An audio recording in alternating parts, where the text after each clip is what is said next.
I've gotten great feedback on it. Make sure you thank Amy and the planning committee. They did an amazing job making sure that event went really well. I don't know what he did with those birds, and when he ripped one in half, it scared me to death, but it was a great show. My daughter was the one that got called up on the stage, and she was about to throw up. And afterwards, I came down, and she kind of had her head buried in my wife's shoulder, and I said, "What's wrong, baby girl?" And she said, "I was so nervous." And she had like some tears welling up in her eyes, and I said, "Well, it's over, it's fine." And she goes, "Well, when it's over is when you cry." And I'm like, "Well, okay, yeah, you didn't cry on stage, so." And then she was convinced that I had set it up, which I did not. Nobody had any idea who he was going to pick, so. All right. Anybody's first time at one of these Meet the Manager meetings? Yeah, a couple people? Okay. So what I like to do is start off with just some quick notes, and then I just open it up to questions, and we get started. So 1,086 memberships in the vault currently. As you heard, we're going to be doing a sale. I've had some questions because during the board meeting there was a question about maybe bumping that timeline, doing it sooner rather than later, so people could use it for Christmas gifts. We're still looking into that. We haven't made a decision on that yet. But a lot goes into making sure those vouchers, whether we do it digitally or by printed mail. Does everybody know what I'm talking about? Okay, I heard a no, so I'll go through it real quick. So at the last board meeting, it was decided to have a sale on memberships. And the way this would be set up is we would mail out or email out, we haven't decided yet, a voucher. And that voucher would have your membership number, your name, and you're allowed to claim one. There'd be 1,000 spots that could be claimed. So the first 1,000 are the ones that get the deal. Currently, memberships price are set at $1,500. This coupon would allow you or somebody else to buy a membership for $1,000. So you would give that to a friend or a family member and say, you know, it's a $500 discount. They would then come down and redeem that at the sales office when they buy their membership, and then we are going to track who's turned those in. And once we reach 1,000, it's cut off. So just to be clear, you can only use one, and we'll be tracking. So if somebody comes in, if you print 10 coupons and say, first one to get their wins and give them to your friends and family, whoever shows up first, they're the only one that can redeem that. And then once we hit that 1,000 mark, we would cut that off again. So I think it's going to be a great idea. I think we're going to get those memberships out of the vault and earning the park money and get new memberships in, which is all great things. So. Is there going to be a deadline on? Is there going to be a deadline? We have not set a deadline. I'm pretty sure it's going to be a year. My hope would be that those are claimed before the deadline, but yeah, we would certainly want to cap that at some point, I would think. So, yes, ma'am. If I get a coupon, Sarah gets a coupon, I'll give mine to my kids or something. She doesn't want hers. Can she give it to me? It has her number on it. I could do it.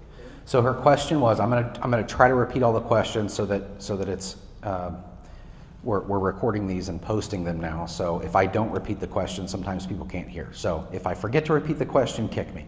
So her question is, she has a voucher, right? She gives it to a family member, and then the person sitting next to her also has a voucher. She's an owner, but she doesn't have any friends, or just doesn't want it. No, I'm just kidding. She doesn't want to use it for whatever reason. Can she give it to another owner? Absolutely. You can give it to whoever you want to. I think the idea is to get people in here and get those memberships moved. So yeah, absolutely. We just, one member, one ownership can only claim one voucher. So we'll be checking that. So any more questions on that sale? Yes, sir. Where do you get the voucher was his question. So right now, as plan sits now, which we're looking at possibly changing, they're going to be sent out in January with the dues statement. So you would get them in the mail.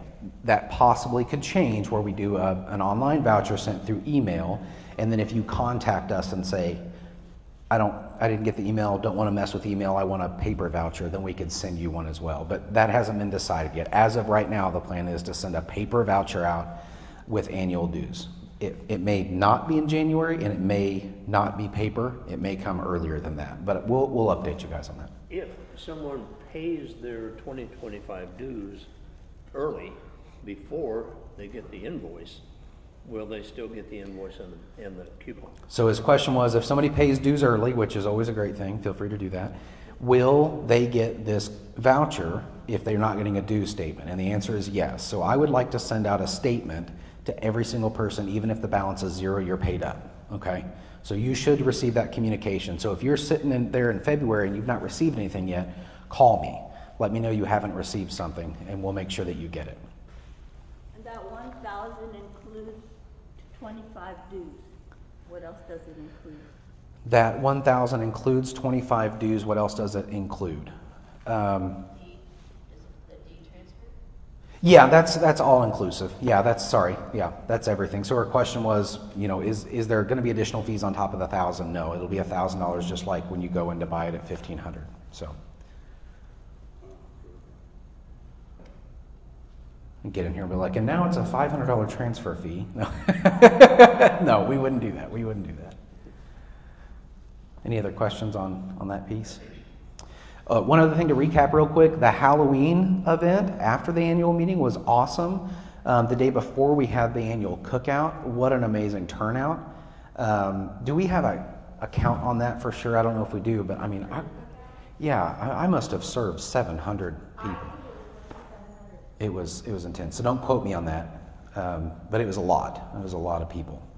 And the staff worked really hard. The board worked really hard to grill those hamburgers, and they were a big part. Well, they planned that, and we just kind of jumped in and helped. So, and then the Halloween celebration was awesome. We got to utilize our new fire pit out there, and that was great. There is nothing more cathartic than sitting in front of a fire.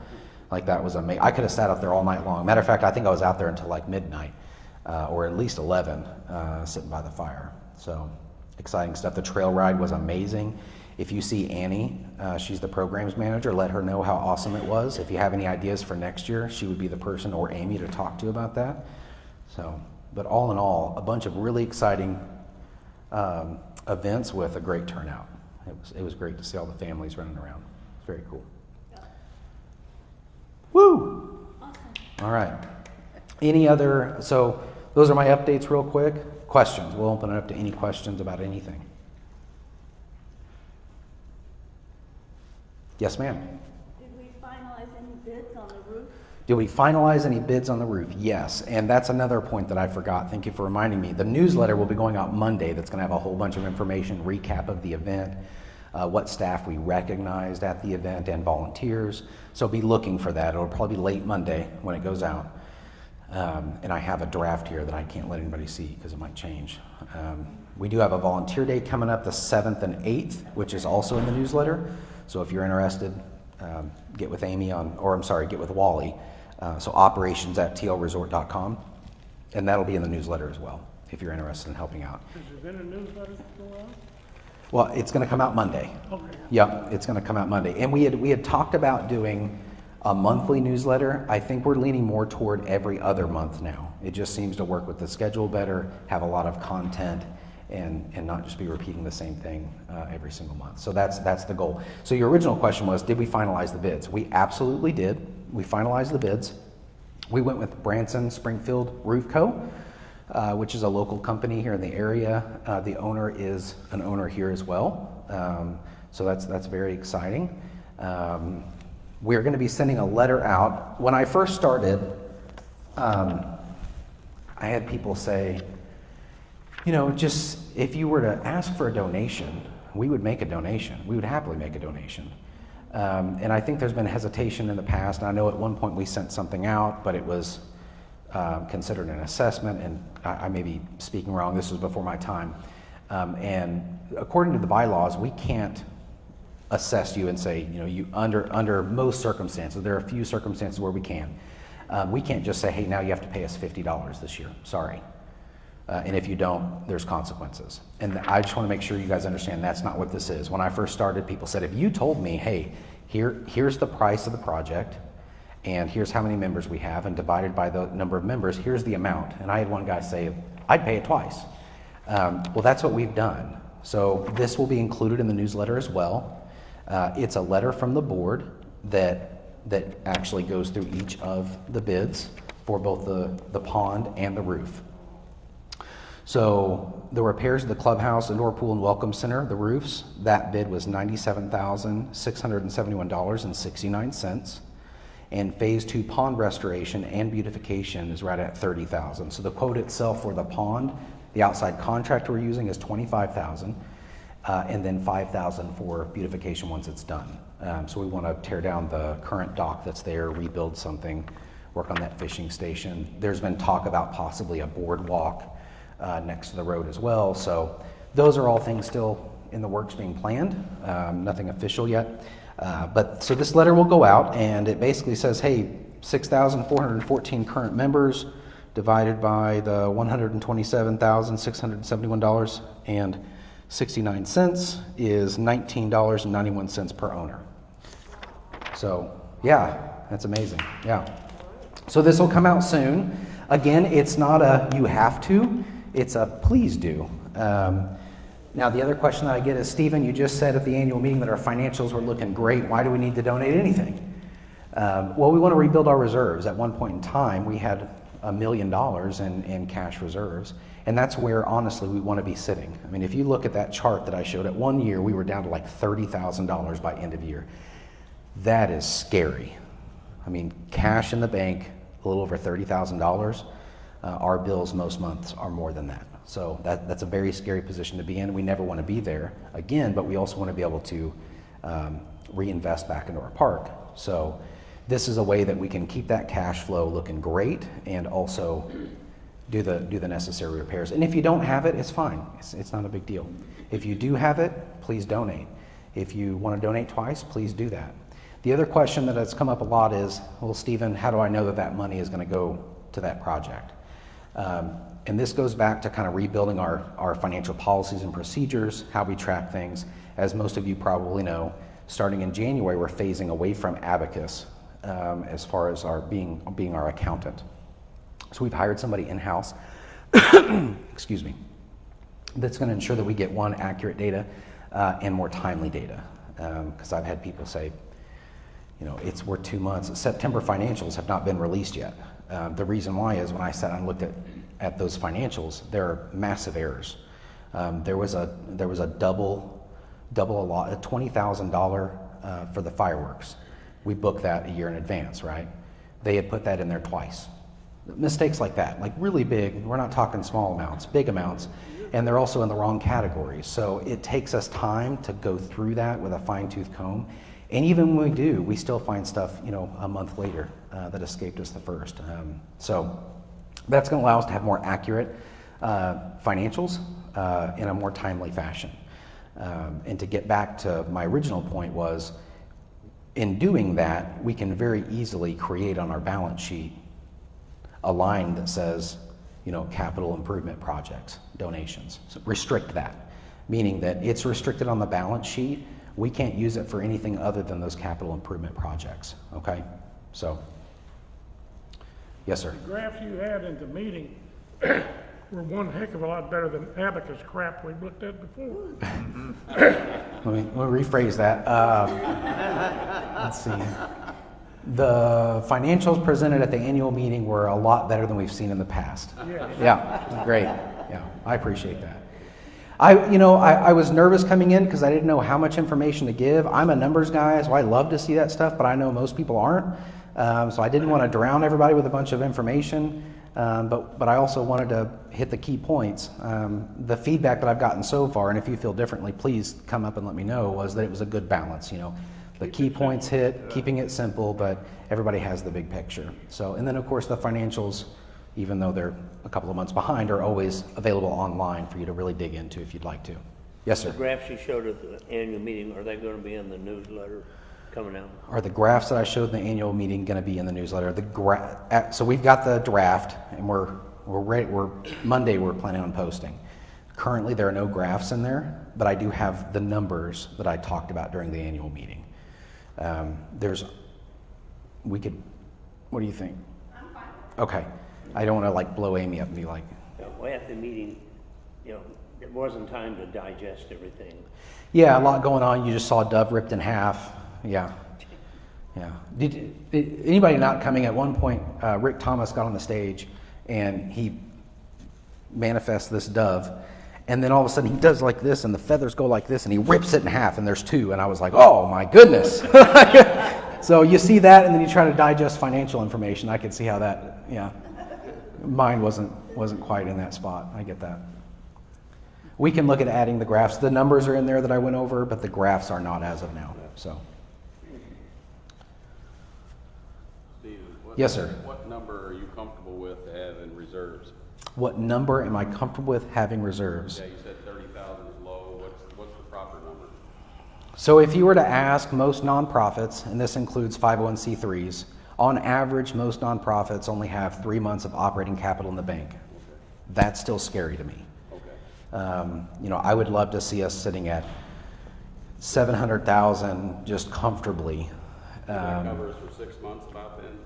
Well, that's an interesting question because the way that our financials work is we're seasonal driven, right? So we have a lot of income, but we also have a lot of expenses, and so it would depend on the time of the year. If you would do just like a cash flow analysis and you would just look simply at the average, which is what we've done in the past. As an organization, our budgets are not true to what we're spending, and it's not true to what we're earning. It doesn't take into account that seasonality. So they would say, we're gonna spend 120,000 in X category, divide that by 12, that's our monthly budget. Which doesn't work very well because you're sitting there going, we're way over budget.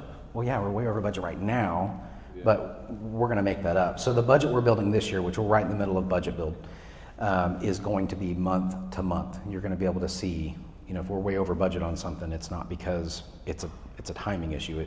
It should match pretty closely. Now, budget is only good on the first day, right? I mean, after that, things happen. My goal is to ensure that we may be off in this category, but we're going to make it up in this category. And I don't mean to say that we're going to put it in a different category, which I've been told has happened in the past, either accidental or on purpose. If we're over in a certain salary line, hey, we're over in that salary line, but we've made it up in this area, so our bottom line is going to stay the same. So that's going to be my goal, is making sure that bottom line stays true. So. Was there a question on the floor that I just completely forgot to answer? If so, raise your hand. Okay. Sometimes I get rambling and talking. Yes, sir. Good morning. Good morning. How are you? Good.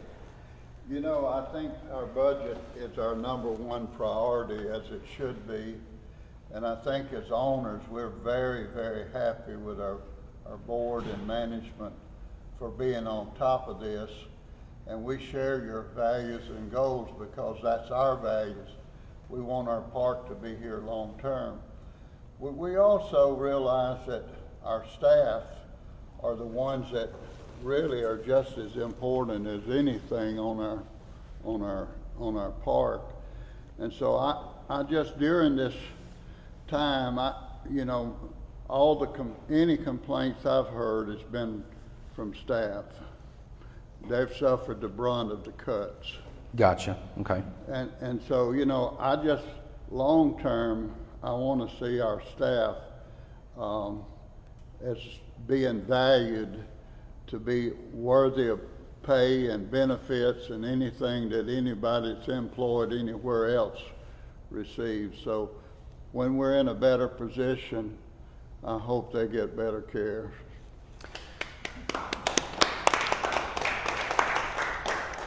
I hope I stood close enough, Amy, to catch all that. But to summarize real quick, he's very happy with the board and management and their decisions to ensure that the park is in a financially stable position so that we can be here for generations to come, which I agree with 100%. His second point was he feels like a lot of the cuts we've suffered on the staff side. So our staff are underpaid and aren't getting the benefits that they might need to continue working here. So his message is make sure you take care of the staff when we're financially able. And I agree with that 100%. We've got some amazing people that have been here for a long time. When I first started and started looking at our HR processes, they were lacking. They were lacking big time. So we're in the middle of rebuilding our HR department, and Tammy Stouffer's a big part of that. On my whiteboard, I've got some really big topics, and then kind of next steps and things that need to happen to ensure that we reach our goal. We're in the middle of our long-term planning process and our strategic planning process, and that is going to be a topic of conversation as well. We need to make sure that we take care of the people that we have, that we retain them, that we find qualified people to fill the voids that we currently have. And there are some big shoes to fill. Brad did an amazing job, and he's got some big shoes to fill. So finding the right person is key, and some of those benefits and the culture of the organization plays a huge part in retaining people. So that's top priority for me as well. I think the board shares that. They care about our staff, and we're going to do everything we can to make sure that they're taken care of. I wish I had like a 14-point plan for you. At this point, I don't. But it's simple things we've not done in the past. Something as simple as reviews. Hey, what are you doing really well? What are some areas you need to improve in? And in the grand scheme of things, what I'm looking for to eventually build, which is going to take some time, we didn't have a lot of job descriptions when I first started. So right off the bat, hey, people need to know what their responsibility is. Doesn't mean that you stand there and go, that's not my job, but hey, this is your main focus, right? After that, we need to have a solid review process and performance raises and cost of living increases for people as well. And then what's called an individual development plan. That's something we meet on quarterly. So after the review is done, hey, here's all the areas you're knocking out of the park, here's some areas of growth. We sit down and say, okay, these are the areas for growth. You can't get there alone. How can we help you? Do you want to take a class? What professional development resources can we ensure that we afford to use so that you can better yourself and do better? We meet quarterly on that and track progress. And it's not something that like a manager just develops and hands somebody, here's your individual development plan. It's something they sit down and build together. So they're building that relationship and they're working toward ensuring those goals. Now those goals, here's the really cool part. The goals in that individual development plan tie directly to our strategic plan and our long-term plan, so that every employee knows I am bettering myself in this way to ensure that we can hit this goal for the team, so that this department goal is hit, so that this organizational goal is hit. Everybody's got a clear path of how they're contributing to ensure that Treasure Lake is continuing to improve. So, yeah. We're not there yet. Like we're on step 2, job descriptions, but we're going to get there. It's going to take some time, but we're definitely going to get there. Whew. I have a question. Yes. Not with the financials, just another one. Okay. Can you explain to me, and we're new, what about people leave their RVs in storage, but then there are those that are actually left on the faces. How long can they leave them, and are they leaving them because they can't get in long-term storage? What's the deal with that? So she's saying we have long-term storage and people have their RVs stored there, and you're saying that you also see other people storing their RV on park for long periods of time. Yeah, inside. Inside. That shouldn't happen. So there's 2 reasons that an RV would be sitting there empty. One, they were on the tow list and they're a holdover, so we towed somebody coming in versus towed them back to storage. Or 2, I believe it's 72 hours. 72 hours is how long you can leave your camper like unattended. Okay. After that, you get a slip of paper on your handle that says, "Hey, you're violating the rules." If you see somebody if you've noticed a camper that has slipped our eyesight, please let security know. I thought we drove through last year and there were lots of RVs left in Well, there's winter storage. Okay, yes. Now, so that's normal operating. We do have winter storage. Okay, so phase 3 is where we're doing winter storage this year, which means if you want to winterize your camper and bring it to phase 3, you can pay a daily fee to store your camper over the winter. So is that the only place they will winter store? Phase 3, yeah. And the reason that we didn't say just you can store it in 3 or 2 or wherever you want is one, we need work done in 2, One is where people are going to be camping. And a big concern was, something that I heard was security had a hard time distinguishing which ones were being camped in versus being stored, and then people, I've been told, nobody would ever do this, but I was told that people would come on the storage side of things. They would camp in their camper, paying the storage fee, which is different than the full hookup fee, and then leave, and well, it's in storage. So they would have to pull that camper out of that phase into phase 1 to camp, and then bring it back to storage. How long can they leave something in winter storage in a phase? Till March. Yep. So they have to be back to March? Yeah, March is kind of when we return to normal operations. So, yes, ma'am. I saw people complaining yesterday about phase 3 and said it has already begun. Has it already begun? And they said they had them marked where they couldn't park there because that was for winter storage. Has that already begun yet? I know that a lot of people have moved into phase 1. I don't know of any ones that are marked, but that doesn't mean that they're not marked. They said they were tagged and they couldn't park in any of them. But I don't know. They were just. Okay, I know we did shut down some next to the pond. Oh, sorry, that's phase 2. You're talking about phase 3. Huh? Phase 3 is what they said. Phase 3 is I what don't they know. said. I can check into But it. there's plenty of other spaces in 1, my goodness, and other, you know.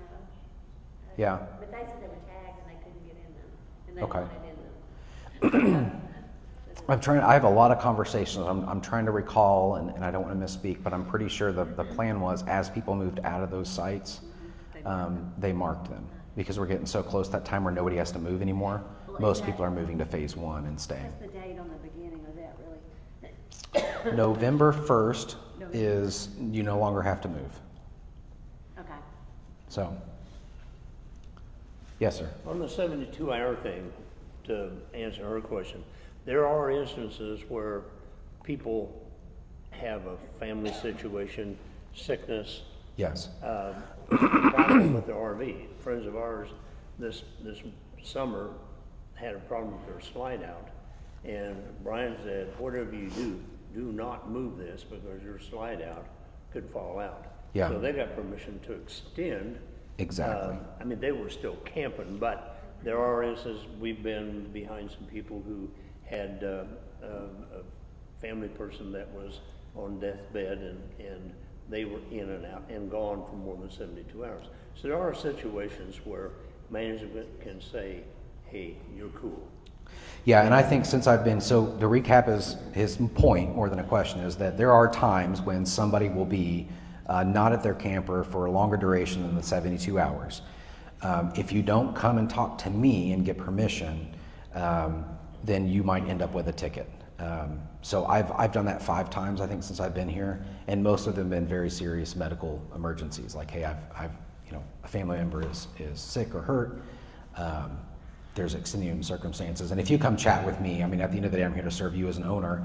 If you say, hey, I've got this extenuating circumstance that's going to prevent me, and I'm going to be another day past the 72 getting back, I can give that permission and ensure that there's no action taken against you for not being in your camper longer than that 72 hours. So great point. Yes, sir.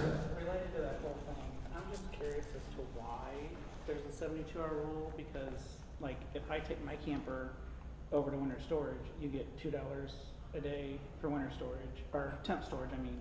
Mm-hmm. But if I leave it on the pad, because I'm going to come back next weekend, you get $15 a day while it's on the pad. Wouldn't it be more financially impacting of the park to let you leave your camper on the site and pay the $15 if you're going to be back in a short period of time? Because it's a lot of work for those who have motorhomes to Pack everything up, yeah. Hook everything, take it over just for a week, and then you're going to come back the very next weekend.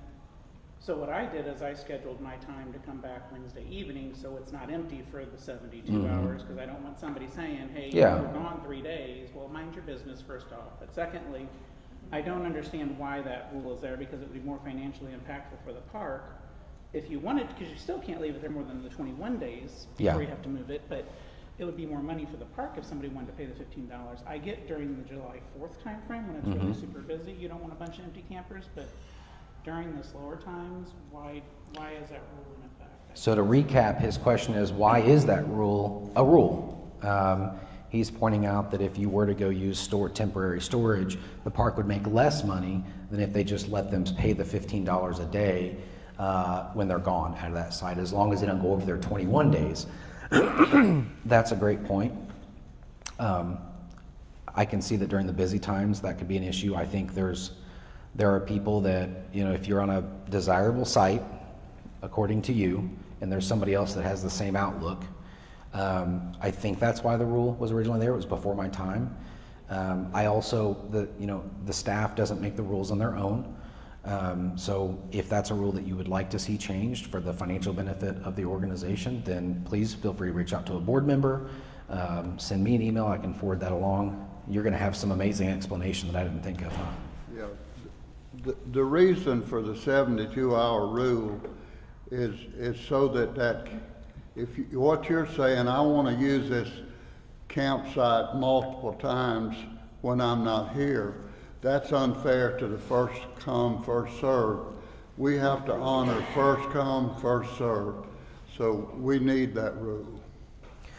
So again, going back to that, it was if you're going to leave your camper for multiple days, say a week, and then come back and camp, you're taking up a spot that somebody else could have camped for during those 4 days or 5 days that you were gone. Which, like I said, I think that's why the rule was implemented. But I do see the other side of the financial side of that. Of course, exactly, it's different for everybody. Exactly. But that's what I'm just trying to say. Is Yeah. If somebody else was there camping, if I was actually in my camper, you would get that site anyway. Yeah. So I got there first, so I'm in that spot Yeah. for my 21 days. It shouldn't matter if I'm physically, is what I'm saying. Yeah. I'll send you an email. Well, no, I understand exactly what you're saying. You're saying, well, it is first come, first serve. I showed up, I tagged it, I put my RV there, and then I was gone for 5 days, but that shouldn't matter. For this month, I'm going to be here every single weekend. Yeah. But I Have to make sure travel. that I will only be gone enough time that I don't have to move my Yeah. RV because I didn't want that to happen. Yeah. So I'll be coming down Wednesday evenings to make sure it's not empty for more than 3 days. But So this is a great example where I don't want to make that call. I want the ownership to say, hey, this is what we think, because there's two sides of that. So let's have that conversation. If he did that, a lot of people would do that, and there'd just be people sitting empty. I mean, you'd come in and all the prime spots are taken. Yeah. I certainly see the other side as well. I understand his point of view. Yeah. I don't agree with it. So to sum that up, I don't have an answer for that. The Rules Committee is meeting currently, so if you'd like to see a change of the rule, please email the board and let them know, hey, I see this happening, and it's something that we need to change, one way or the other. Yes, sir. These newsletters that are coming out, future newsletters, Yeah. are they going to be sent out to all the membership or just added to the website? Because we can each individually go to the website and pick it up, rather than the organization sending it out to everyone. Yeah. via email. So his, Will they just be as, are they going to come individually? Are they or gonna is come we just individually, gonna go to the or are you going to go to the website and download it? So we are planning to post this on Facebook, the website, and email all of our owners. Oh, On top of that, we typically have copies at the front desk, so if you're stopping by, whatever the latest newsletter is should be available at the front desk. I see. Yeah. Balloon the airwaves. Because it bothered me that I heard that the board had an election and elected officers, but it was only put out on Facebook. And I went to the. It's on the website. Do what? It's on the website. Well, yeah, I went to the resort. That's the name of the damn way.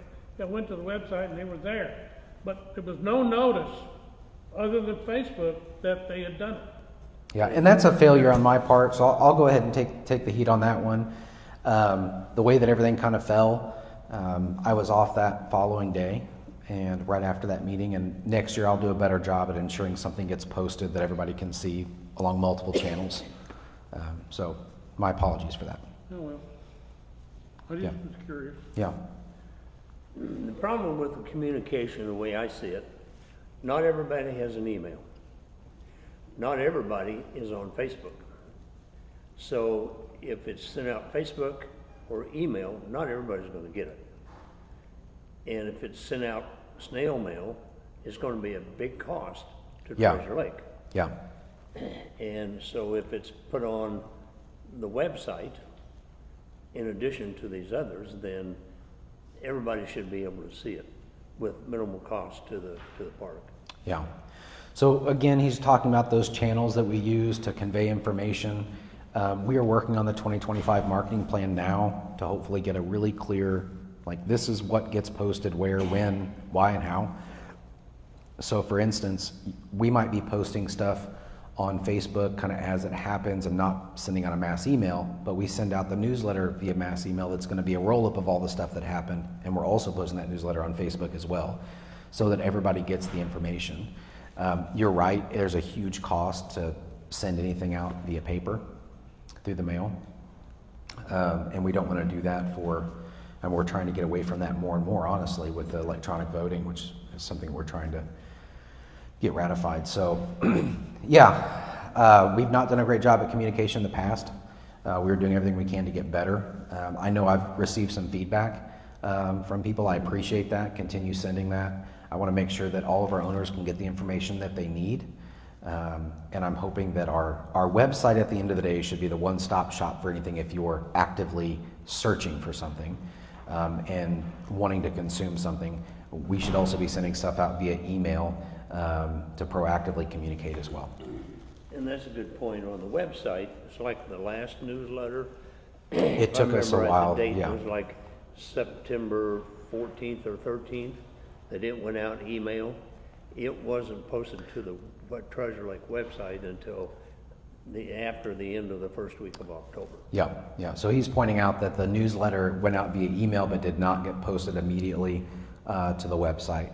That was a failure on our part, and we've got processes in place to make sure that it's posted immediately to the website going forward. So, yeah.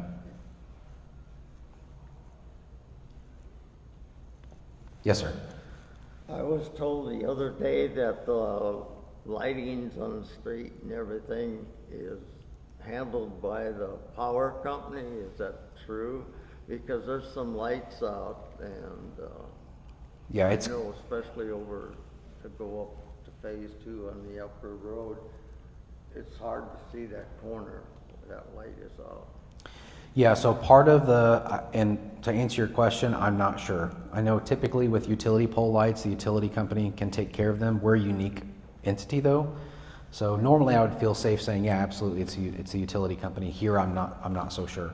That is something we're looking at. Part of our survey of all the sites and roadways is a lighting survey. I know that we had some lights out here that weren't working correctly, and this parking lot gets very dark. So it's on our radar, but not something we fixed yet. But I appreciate you bringing it up. Yeah. What about the sign? Are they ever going to get that lit up again at the entrance? The entrance sign, are we ever going to get it lit up? You know what I'm talking about? Yeah. It's been out for Yeah. a long time. Can you make a note of that? I know we've noted that before.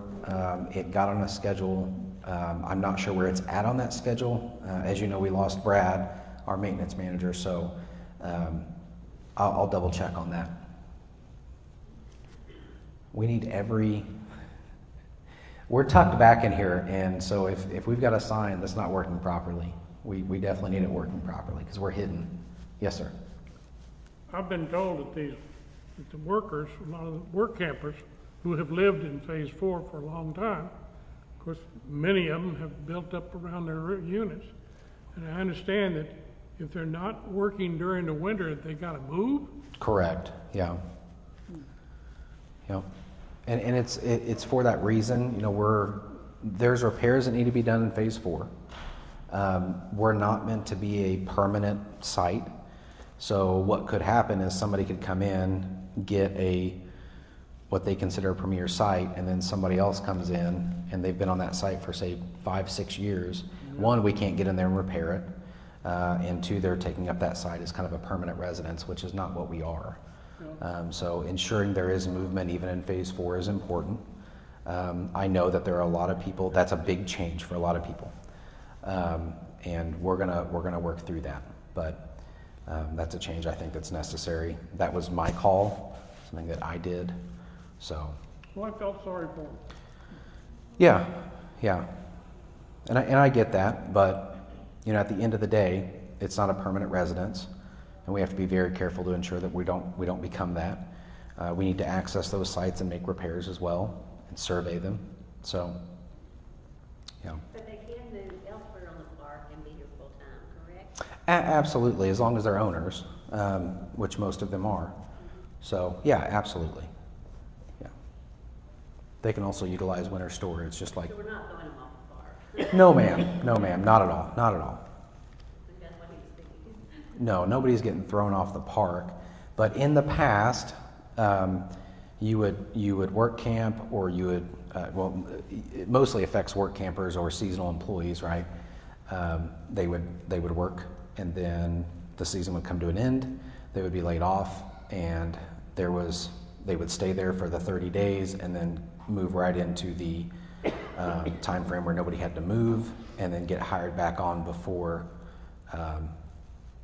that gap ended. So they would just stay year round for multiple years. So. What about those decks and stuff down there? They gotta go? What about the decks? Yeah, all the decks should be designed in a way that they can be moved. The rules on that, Amy, are 4 foot by 4 foot sections, correct? Yeah. Do you know? All in sections down there going to be taken apart. Yeah, they're all in sections, so they can be moved and set back up. Yeah, it's a balance, because we've got employees that, I mean, they do live on park. They contribute to our organization. We love them, and unlike some people that are coming to camp just for a couple of weeks and then leave, we've got some with families, and they would like to have a deck, and I fully support that 100%.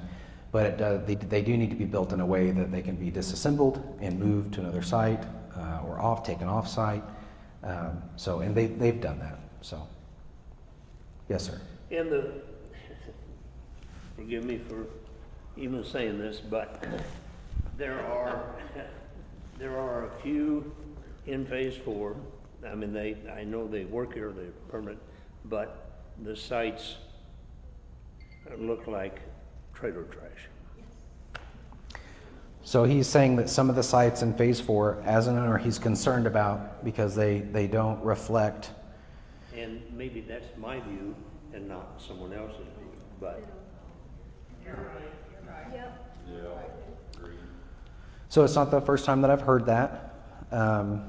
We had one site in particular that was pretty bad at one point in time that's got cleaned up, and we work with those individuals to ensure that their site reflects Treasure Lake, especially for prospective owners that are coming through.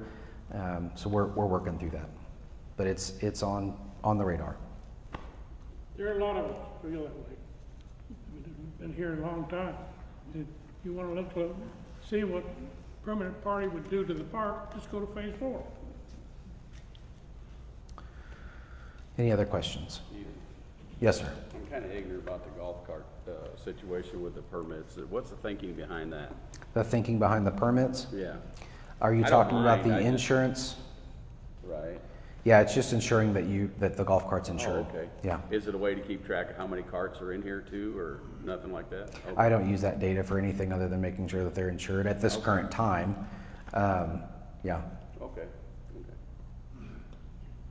And how are we doing with the electric? I know we haven't been here for a year, but the last time we came down like 2 or 3 times in the summer months, especially during heat, we had a lot of old transformers in here, and I talked to Lenny at the time and he explained that all that equipment's old. So are we doing anything to update this, or just facing problems as they come? As of now, facing problems as they come. Okay. But like I said, we're working on that long-term plan. Sure. Okay. And if you have interest in serving on that committee, please reach out to the board.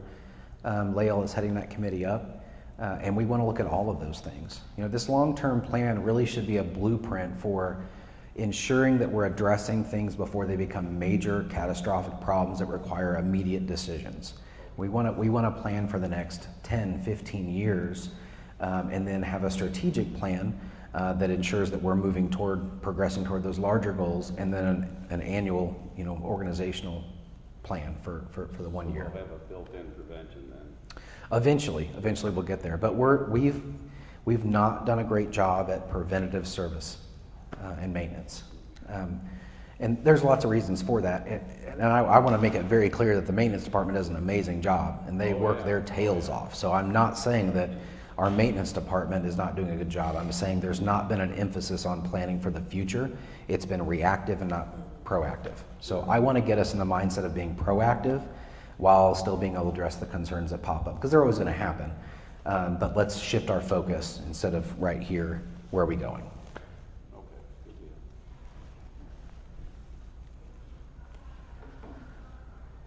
Yes, sir. Just a thought about our phase 4. I distinguish the difference between work campers and employees. And I think employees deserve privacy. And it would be, I think, just a suggestion, if there was a designated area in phase 4 where employees can park, and even a fence that wouldn't allow us to drive into their area, their employees, it's their home. So just to recap, if the microphone didn't pick that up, he is suggesting that he believes there's a difference between employees and work campers, right? And that you believe that employees need a separate area on the park that is possibly fenced off to prevent people from, to give them privacy. That you're not the first person that's brought that to me. Certainly something we can look at. I don't feel like I've got enough information now. Yeah, just a suggestion, yeah, something to put out there. And I appreciate that feedback. Yes, ma'am. All employees and work campers, I should say this wrong, they're not all members, correct? Correct. Yeah. So her question was, not all employees and work campers are members, and that's correct. We have such a unique organization. It's a beautiful mosaic. And when I first got here, it took some time. Well, for one, when I heard work campers, I was like, this is illegal. Okay, I got to go look at some laws, because they're donating so much time to us, and it far outweighs what they're donating to us, far outweighs what we're compensating them with. And I thought, for sure, this is like, we're in hot water. We're not. Just to let you know, it's a thing, and I was ignorant to it, but I'm well versed in it now. But we've got work campers that are owners. We've got work campers that aren't owners. And I don't know if that's true right now, but we could have, right? We've got employees that are owners. We've got employees that aren't owners. We've got seasonal employees that are owners, seasonal employees that aren't owners. It's just this awesome kind of melting pot of people that make Treasure Lake amazing in what it is. It also makes it very hard to draw any distinctive lines when it comes to HR. So it's something that we're kind of walking through. And I was kind of appalled at first when somebody said, well, we've got work campers and we've got employees. And when I first got here, I feel like there was kind of a, how do I put this? Not a rivalry, but there was this kind of fuzzy line, and there was some not great feelings about how work campers felt they were being treated. And so one of the first things that I did was, if you're a work camper, you're an employee, you're part of this subset of Treasure Lake family. We've got a big family, and we've got this smaller family in the family that ensures Treasure Lake Park is operating. Because I don't want anybody, part-time employee, seasonal employee, work camper, full-time employee, we're all on the same team. So when we have all staff meetings, it's not like we have all staff meetings and then we have work camper meetings. No, we have an all staff meeting because everybody in that pod is part of that staff. So, but it's a unique situation that I've had to learn and kind of navigate. And I feel like it's gotten better.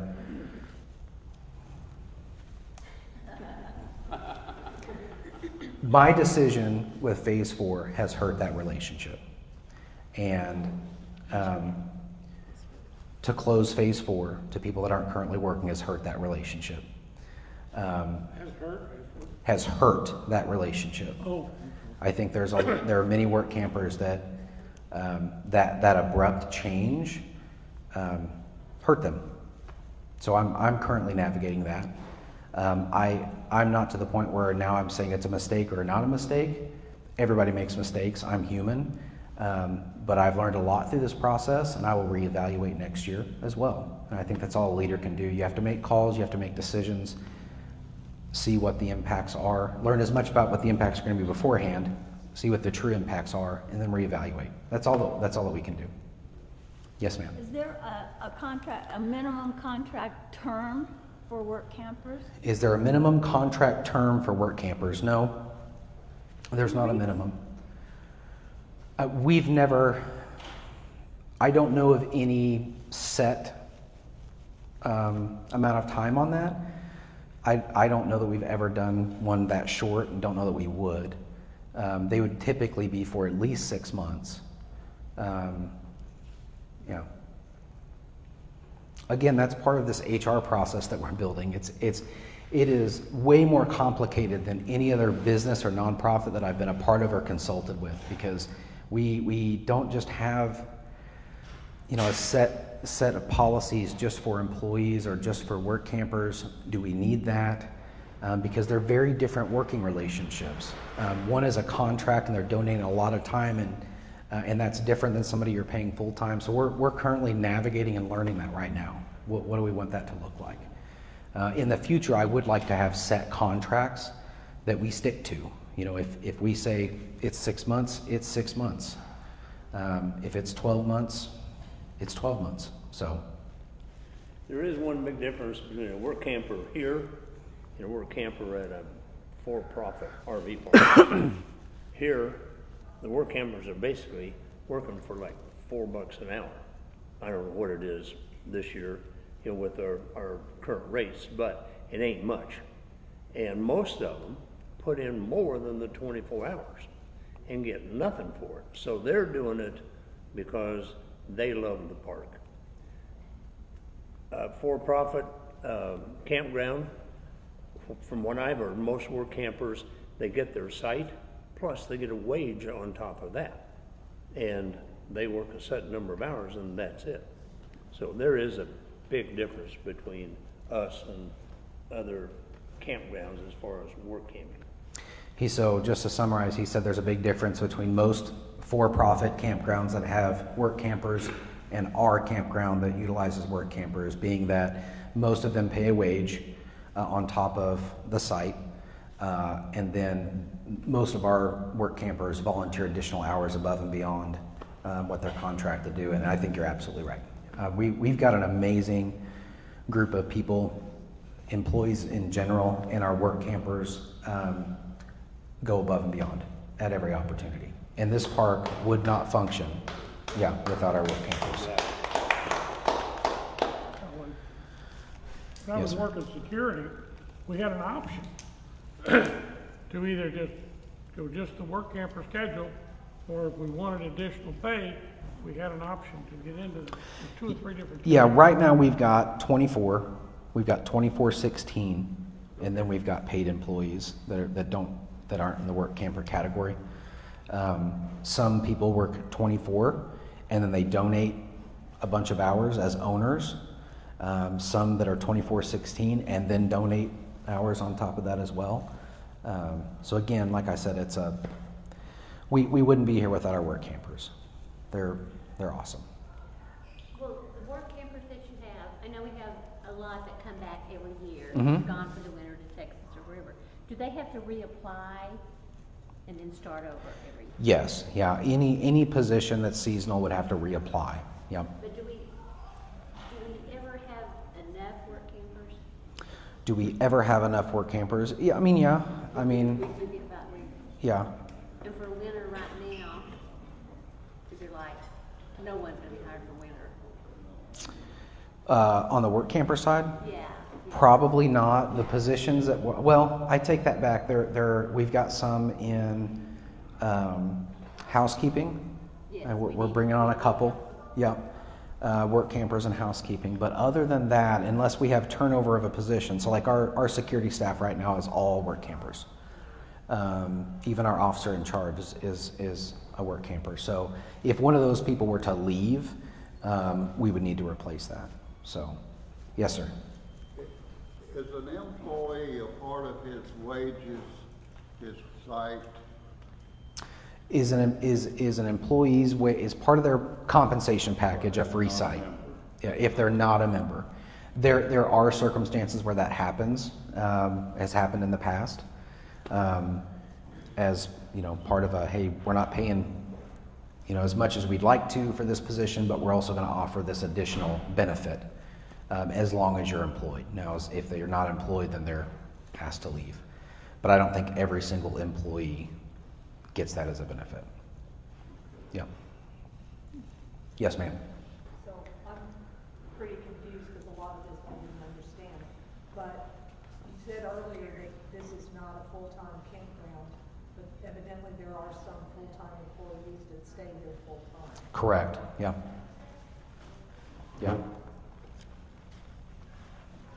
I can't add. They work year-round. Okay, but I was just confused because I thought that the other people that are members or even some of the work members are not allowed to stay here full-time. I'm just confused. Yeah, it's a complicated system that's been built up over time. So any time that you've got a long history like we have and decisions that are made incrementally and not with a long-term view of what needs to happen, you have these scenarios that kind of intermingle, and that's one of them. We do have full-time employees that stay on park year-round.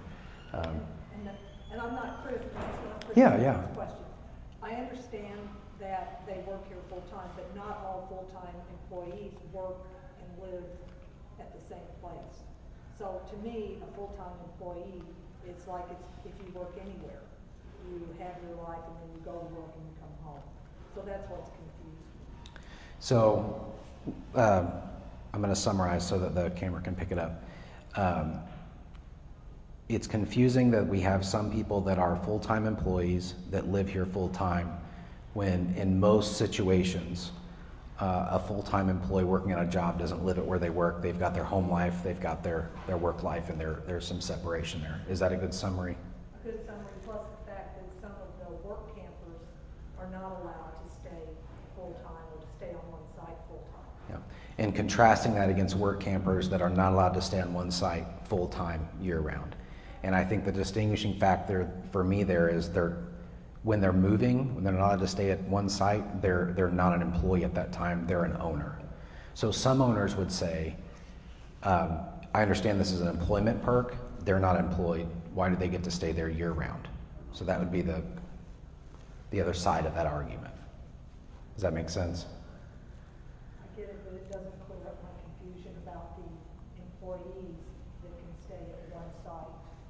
I'm not saying I disagree with it. Yeah. I just don't understand how you get that. I understand the compensation part of it, if you're not quite paying what they should get. Yeah. But, and I'm not even a work camper, so it's not. Yeah. Don't understand how you would sift that out as to who gets what. Yeah, it's complicated. Like I said, we're rebuilding our entire HR systems. And we're doing our best to understand the totality of the situation and make consistent calls and policies. So I know that didn't clear anything up for you, and I'm sorry. I wish I had a better answer. But in my mind, if you're an employee and part of your benefit package, whether you're a work camper or a full-time or a part-time that's been offered a site as part of your compensation, that part of the compensation ends. And part of the perk is you don't have to move. I mean, that's part of that perk. If you're not employed, that's no longer a perk. You revert back to an owner only. And if you're not an owner, you're off the park within 24 hours. So that's where that distinction in my mind is. So. You said that they would have to reapply, work campers have to reapply. Well, how did the people that wanted to be a work camper, how would they know what's available to apply for? Yeah, so her question is, if work campers have to reapply, how do they know what's available to apply for? I wasn't here in the past, so I can't speak to it, but from what I understand, it was very, and correct me if I'm wrong, Amy, but it seemed to be very chaotic. Like, You know, what do we need right now, like in the next 5 days? Okay, let's hire for that. When we build our budget, we're looking at a very strategic approach to how many positions do we need in each team, in each department, to ensure the success of Treasure Lake. Because if we don't have those clear positions, we're hiring for a person and not a position. And as a leader of an organization, that's not something you can do. You have to make that distinction, because I got a big heart and I'd hire everybody, okay? And Treasure Lake would fail without that distinction. So we have a set number of positions. We're going to find the best people to fill those positions, okay? So, yeah, so next year that will be advertised. We've already got something on, what's the website called? No, the other one, the workcamper.com. We do have a general ad on workcamper.com that says here are the areas that we will be hiring for in the 2025 season. So we're accepting applications. And the work campers that have left this year have told their supervisor whether or not they want to return or not. So we will be contacting them directly and saying, hey, are you applying for this? So.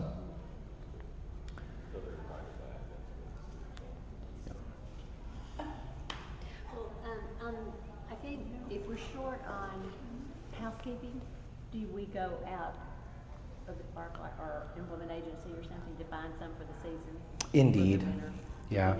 So we've, in the past, again, kind of broken HR system a little bit. We really didn't have an avenue or a path.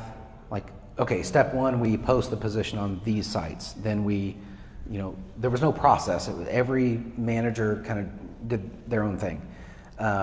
And then there was no process once they were hired for like, okay, day one, you complete your new hire packet, and then you meet the department heads and the GM, and then you take a tour of the park. And there was none of that. I think some people received the benefit of that, others did not. Some people were just kind of thrown in. So we're defining that process now, but right now as it looks, so for example, we're hiring a head of housekeeping, we're hiring a head of maintenance, we are hiring maintenance techs, we are hiring housekeepers. We just filled our storage coordinator position. So Glenda Martin is leaving storage. We have moved Michael Hayden, who's currently in reservations, into that storage spot. So those positions are posted on Indeed. We have an initial video interview with anybody that meets the qualifications of the job. So we do an initial screening. We'll go through and say, you know, this person wants to work maintenance, but they've got no experience in maintenance whatsoever. They're not going to be considered. We remove them from the pool. We get it down to, say, 10 people that have, you know, experience that matches the job they're applying for. The ones that we do turn away, if they've got experience in something else that we're hiring, we forward that on to that hiring manager as well. And then we do a video interview with those individuals. From them, we narrow it down again. I mean, you guys all know this process. And then you do an in-person interview with those 5, as long as they're within town. If they're in Colorado and they're a work camper, we would do another video interview with them as well. Then we make an offer. This was not procedure before. Before it was just, they would show up and we're really not sure. They would never get an offer letter. They may or may not get a job description. We've got a very clear process now. They get an offer letter. At that point, they get background screened. Once the background screen comes back, then we do a drug test. If the drug test passes, then they're ready to start their first day. When they come in their first day, they start their new hire paperwork with one person, Tammy, who has a checklist. Have they completed all the required forms to ensure Treasure Lake doesn't get in trouble legally if legal action takes place down the line? Have they signed all the policies and procedures? Have we hit the highlighted areas? Hey, know that these are terminable offenses, like do not do X, Y, Z. Do they understand our culture and how our park is modeled? If they're not owners, all that is being built right now. So there really, is there or will there be an organizational chart you referred to? Yeah, we have an organizational chart. We need to look at getting that out. What is that? Right now, it's nowhere that can be accessed by an owner. I've got it on my computer. Okay. So we looked at, just to backtrack a little bit, when I first got here, we had, I believe, 13 positions reporting directly to the general manager. They were all department heads. And that was not feasible for me. That's not something, I can't lead 13 people well. There needed to be a reorganization to take place. So we divided the organization. Instead of having 13 departments, we've got 3 departments: admin department, operations department, and programs and marketing department. internally move people into those department head positions. And then instead of departments, we would have teams. So each team would fall under one of those departments. So for example, Amy, Director of Programs and Marketing, Activities falls under her, Food and Beverage falls under her, and then we have our marketing, which is kind of an ad hoc team. Meaning we're not hiring a bunch of people for marketing. The marketing team is made up of owners and staff that are serving outside of their normal capacity to ensure that we've got a marketing plan with input. So. Who is, if we have an HR director, who is that person? We don't have an HR director, we've got an HR coordinator, Tammy Stouffer. So you all know Tammy, she's been here for a long time. Yes, sir. Do you have employees that are working here but they don't stay here? Yeah, I'm one of them. I live in Forsyth. No, I mean, like your maintenance and that, if you got people that... Oh yeah, absolutely. Okay. Yeah, we've got several employees that don't stay on the park. Right. Yeah.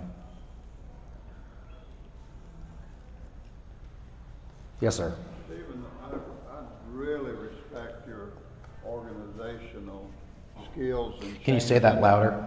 I said I do appreciate your organizational skills and how you're restructuring management. I do want to say that as campers, our interaction is mostly out on the park with the employees. And we want to see the same culture that we've enjoyed all these years stay the same. While there may be management changes and operational changes, I hope we stay the same, friendly, and we hope to see more of you guys out there on the park occasionally with us. Yeah.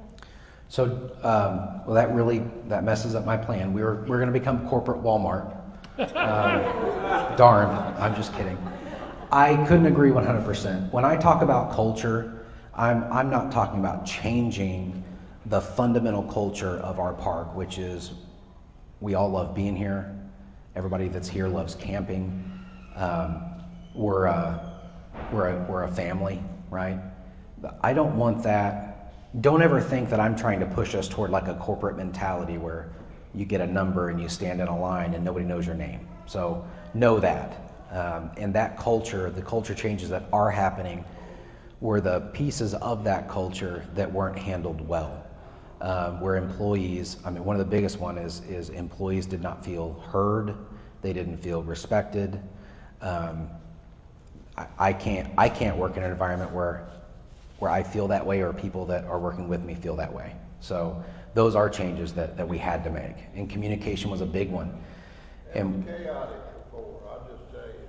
Yeah. It's good to have that leadership. I appreciate that. Yeah. We do have we've got a great team of people. We've got amazing owners. There were some issues in connecting those two and making sure that everybody was experiencing that. And I think we're on our way to fixing that. So, yeah.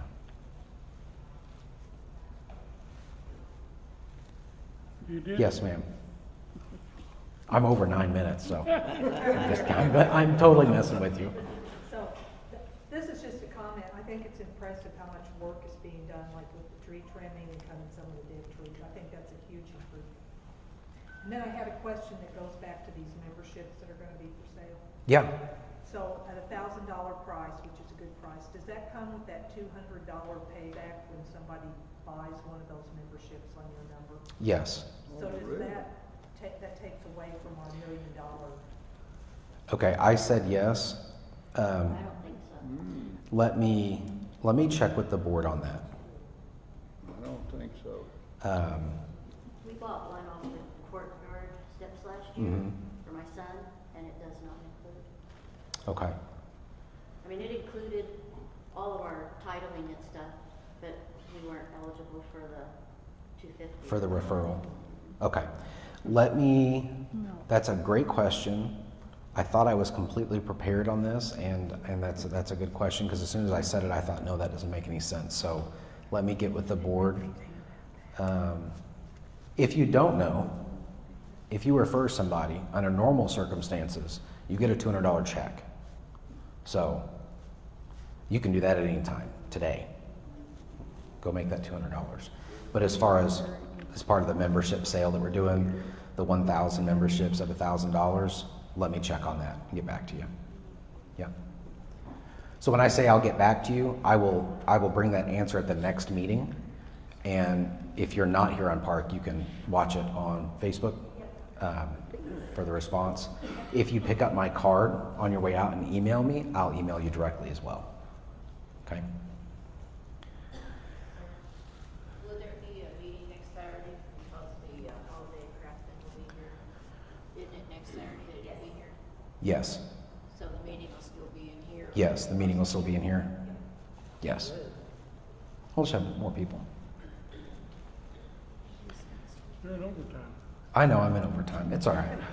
I really do. I want you guys to know I enjoy these Meet the Manager meetings. I learn a lot. I feel like everybody gets on the same page, and I'm able to dispel a lot of rumors and myths, and then I create some while I'm here too, just to mix things up. So, any other questions? Yes, sir.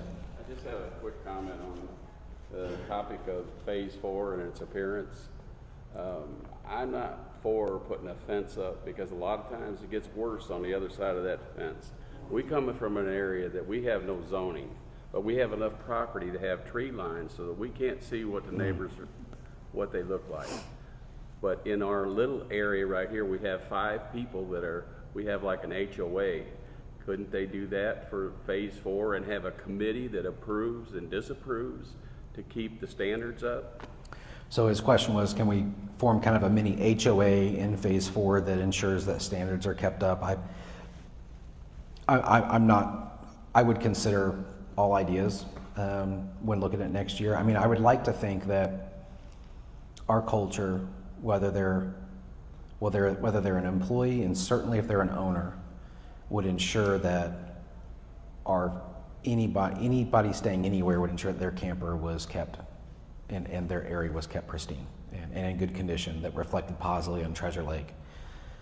I know that that's wishful thinking. That's the hope, but what I'm saying is if you put a fence up, yeah, I understand what you're saying. They're not being supervised by anybody else's opinion, and you've got a park here that's beautiful. And I'm not saying, yes, we're going to put up a fence. I'm not even close to making a decision on those things yet. Did you raise your hand? I did. I'm down in 4. And we've tried going around to people. Last year we asked if we could possibly fix up Phase 4 so that we don't get called trailer trash or,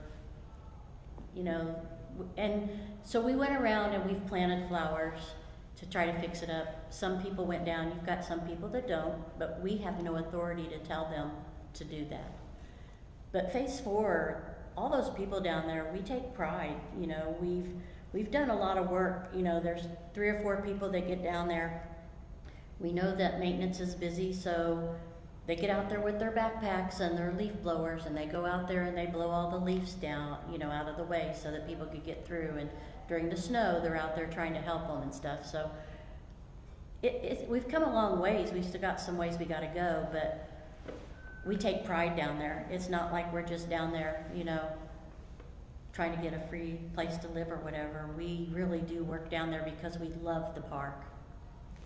And again, just to piggyback on that, I will say that when you're thinking about the work camper positions, I think it's easy for some people to say, well, yeah, of course they would go and work, 24 hours to get a free site. That's a lot of money. But at the end of the day, I don't know a single work camper that only works there 24. They work above and beyond that. And if you do the math on that wage, it is minuscule. Which is why when I first came here, I'm like, this is illegal. This has to be illegal. There's no way this is legal. And it again, like I said, it totally is. But and the majority of the work campers don't care that it's $4 and some odd cents an hour. We do it. Yeah, for the park. Well, you don't even do it as much as for the campsite. You do it because the park is hurting and they need help. And you go back and you do the work camping because you're trying to help the park. Yeah. Every person in rock and roll is a work camper, except for Bruno. And we are ones that put in more than our 24 hours. We don't tell people we put in more than our 24 hours because we don't expect anything. Yeah. So. But it is important to highlight you know, what the work campers are doing for the organization. And I do want to dispel any myths that like it's an easy campsite. I mean, everybody's working extremely hard. That's a work camper. So if you do have that mental image, go talk to a work camper, hear about their schedule, hear about the extra stuff that they do. Don't get it from me, go get it from them, because they are working extremely hard. And like I said, we wouldn't have a park without work campers. A good So. example is to come in on a Friday or Saturday night when we're doing fish. Yeah, the line for fish. I know you've got turned away 3 or 4 times because Yeah. it's a line and you've got to go somewhere else. Yeah. But it's a lot of work, and we've lost a lot of people because of leaving the park right now. Some reasons because they had to move or whatever, but we're going to be down to 5 people next week. So when you come get your fish, be patient. Be patient, yeah. Because there's 5 of us, and we've got 1 person on the register. We know we got an ice cream and a thing, but we've got 1 person because that other person has to be back plating the food. 1 has to be on the grill. 1 has to be. We've only got a little video fryer that Bobby does all the fish in, and people don't realize until they've come back and watched that they're at the register and they have to wait for their turn. We bread and cut and do everything to that fish. It's not pre-made.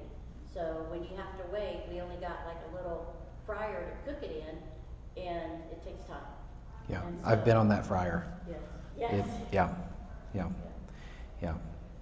That's why it tastes so good. It's not just out of a box thrown in a fryer. Yes, ma'am. It's just an observation. We were gone last winter, but when we came back in this spring and this fall, I saw a tremendous improvement in the appearance of Phase 4. And it's just not as a developed phase as some of the others, but I saw a huge improvement in the appearance. So she said that she's seen a huge improvement in Phase 4 in the way it looks just over the past year.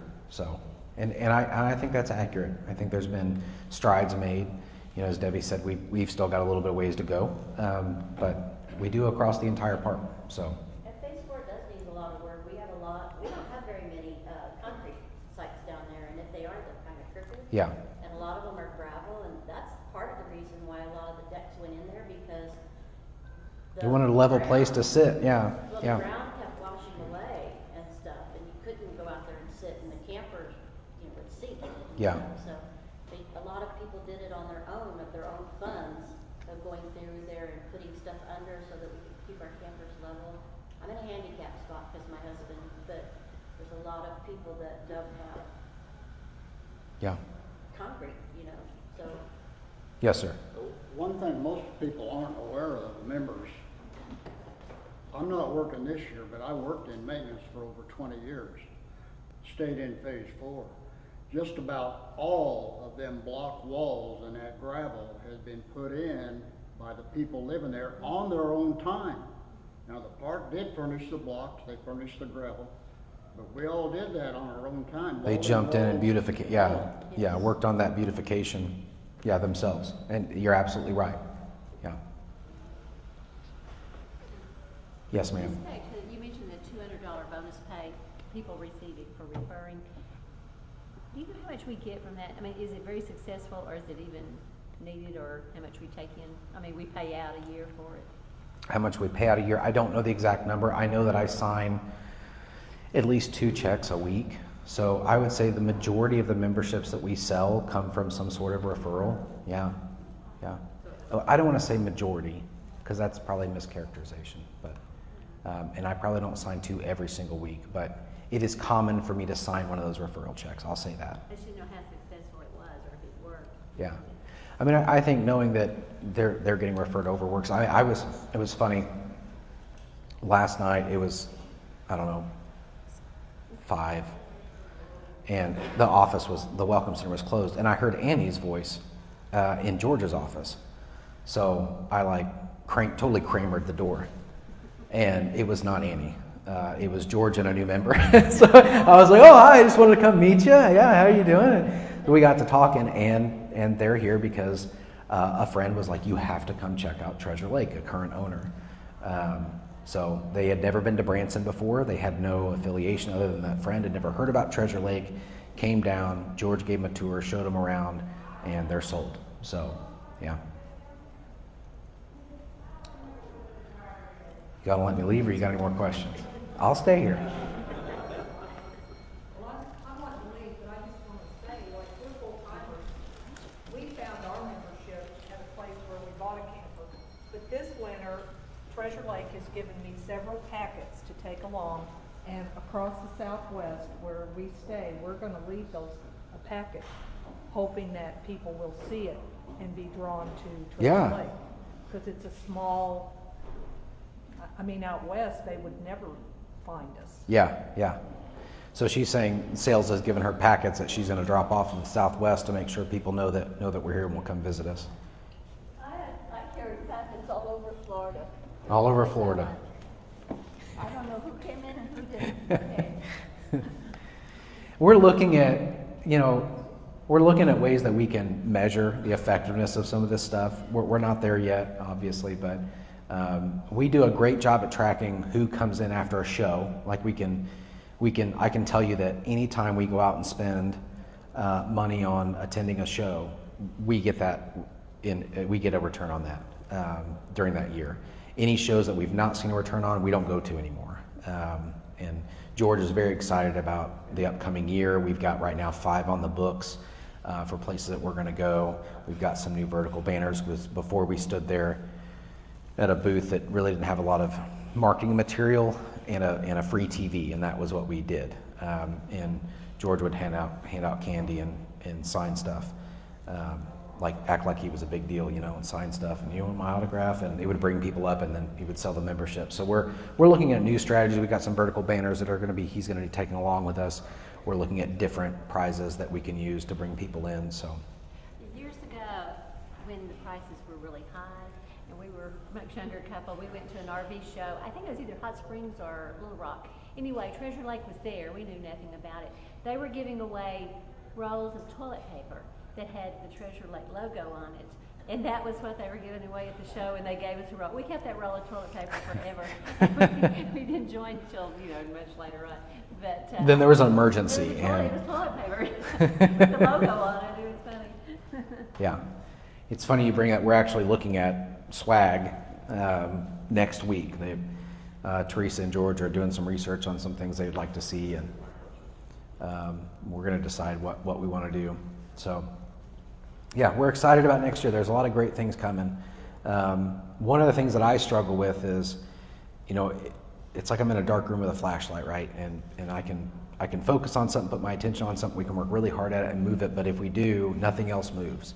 So I'm in this place where we're trying to move a whole bunch of stuff forward, but it's incremental and it's going to take time. And I've had people come up to me and say, we're seeing great improvements, and I appreciate that feedback. Also tell our staff, it is certainly not me that's out there implementing this stuff. So tell our staff you appreciate them. We're going to see changes. It's going to take some time, but we're going to see continued incremental change across the park. Good change. So somebody asked about the roofs, and I didn't ever actually finish that, I don't think. So the roofs are going to start in like a couple of weeks. That's how quickly it's going to start. So Branson Roof Co. is going to start replacing this roof, that roof, and the Welcome Center roof here really soon. So December. Yeah. December's when they're going to come in and start. Yeah, it's like 2 steps forward, 1 step back. It came in this week and it had like 3 foot of water in it again. So, but yeah, and the plan is currently to shelf that, do like 2 shelves of depth. So ensure that bank, it's not going to be a gradual where that stuff can grow up again. We're going to shelf that bank, pull it out. So, all right. Well, I appreciate you guys coming. Yeah. I do have business cards over there if you'd like to grab one. It's got my email and phone number on it as well. Thank you all for coming.